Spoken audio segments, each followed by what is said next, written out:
Welcome to your personalized deep dive. Oh, cool. You submitted some research on how AI could help us have better conversations, Yeah. especially about controversial topics. Oh, wow. Yeah, that's a pretty big deal. I'm excited to unpack it with you. Yeah. It all revolves around something called the Habermas machine, Uh-huh. developed by Google DeepMind. Okay. And I've got our expert here to help us break it all down. Great to be here. So the idea of an AI facilitating better conversations, especially in today's world, sounds almost too good to be true. Yeah, you would think so, right? So how does it work? Well, think of it as a superpowered mediator for those tough conversations. Oh, okay.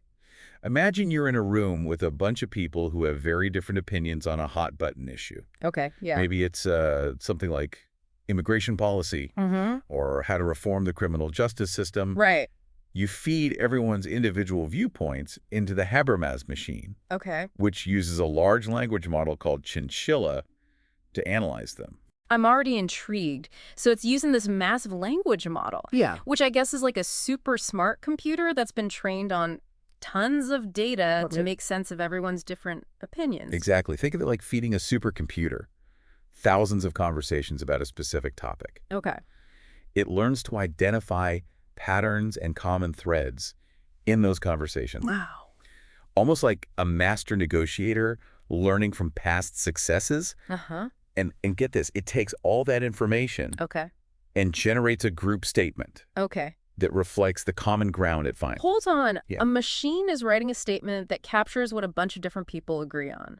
It is. So it's not just identifying common ground, it's actually drafting a statement that represents that shared understanding. It is. And here's what's even more fascinating. Okay.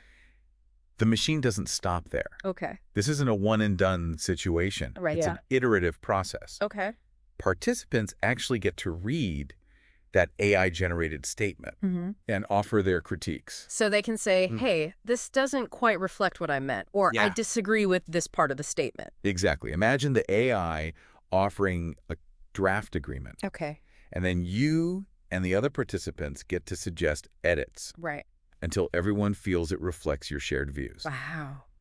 The machine takes that feedback, Uh-huh. refines the statement, Okay. and presents a new version.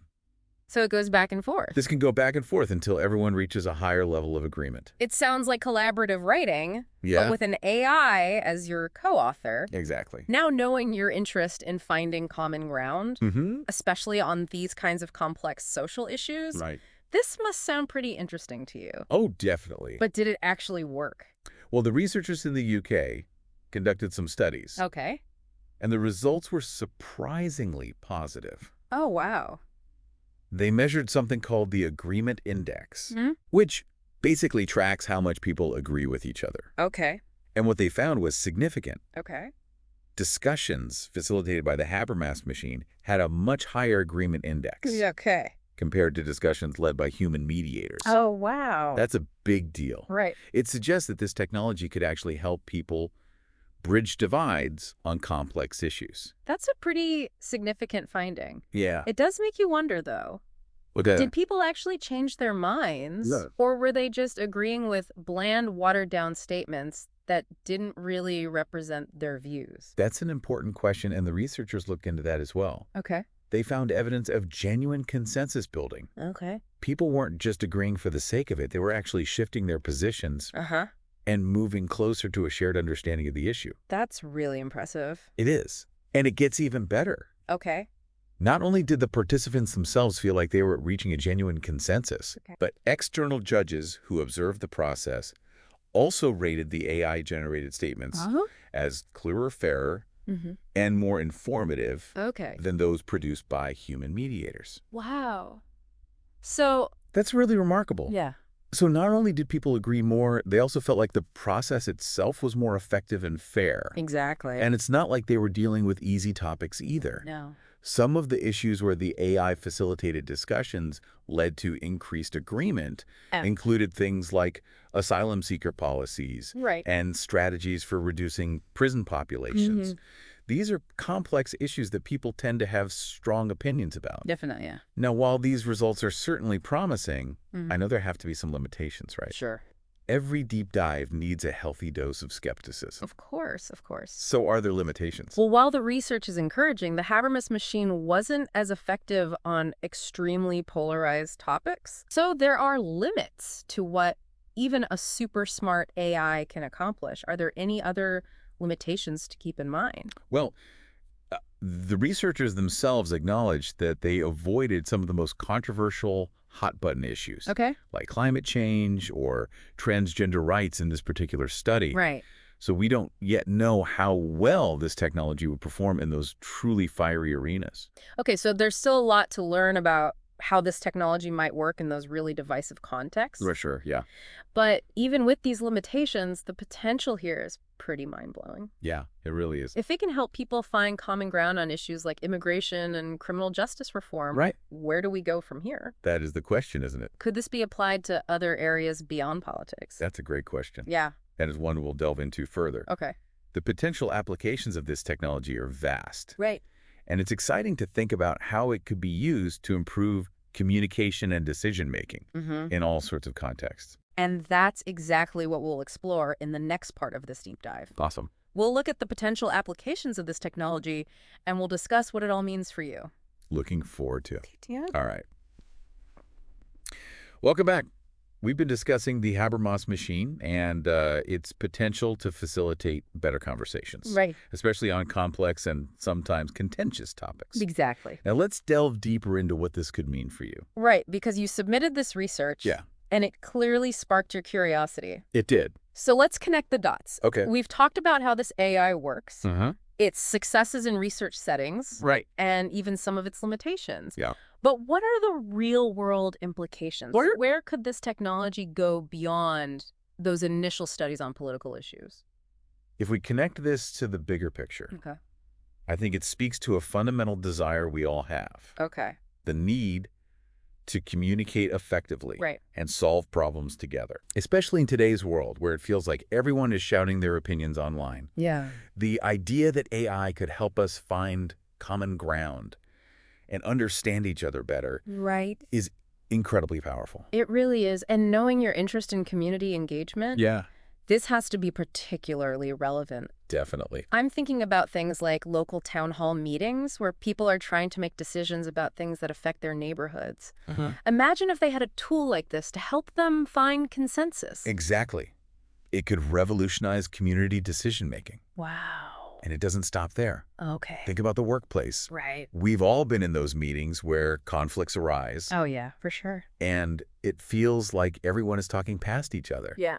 The Habermas machine could be used to facilitate those conversations, Okay. helping colleagues find solutions that work for everyone. I can even imagine it being used in family discussions. Oh, yeah. You know those sometimes heated debates about where to go on vacation? Right. Or how to handle a family issue? Yeah. Could this AI help us navigate those conversations in a more productive way? It's certainly an intriguing possibility, and it speaks to the broader potential of this technology. Yeah. What's crucial to remember, and this comes directly from the research, Okay. is that the AI doesn't force agreement. Okay. It facilitates it where possible, Right. but doesn't manipulate people into thinking something they don't. That's a huge relief. Yeah. The last thing we need is an AI telling us what to think Right. or trying to override our own beliefs. Exactly. But this does bring up a crucial point. Okay. The ethical considerations surrounding this type of technology. Mhm. If we're talking about AI that can influence how we communicate and make decisions, Right. we need to be incredibly thoughtful about how it's developed and used. Absolutely. Oh. We can't just assume that because the technology is sophisticated, Right.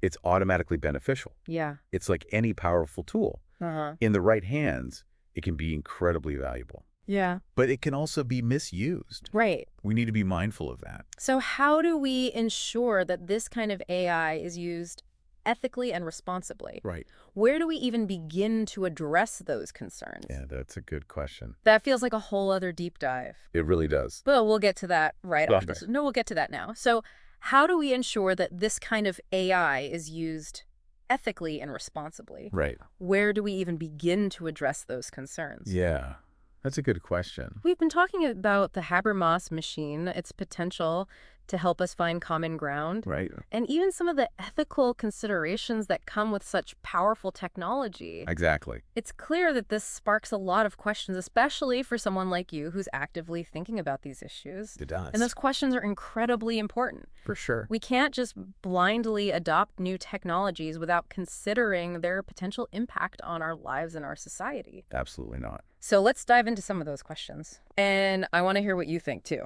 Okay. First, let's go back to those real-world applications we were discussing. Okay. If this technology becomes widely available, how would you feel about using it in your own life? That's a great place to start. Would you be comfortable using the Habermas machine in a community meeting? Or to help resolve a conflict at work? Yeah. Or even in a personal disagreement? Oh, that's an interesting thought. It's a personal decision, and there's no right or wrong answer. Right. And thinking about your interest in how technology shapes our world, I'm curious. Yeah. What concerns would you want to raise with the developers of this AI? If I had the chance to sit down with them, Yeah. I'd want to ask about how they're addressing potential biases in the AI. Okay. We know that any AI system is only as good as the data it's trained on. Right. And if that data reflects existing societal biases, those biases could be amplified in the way the machine facilitates conversations.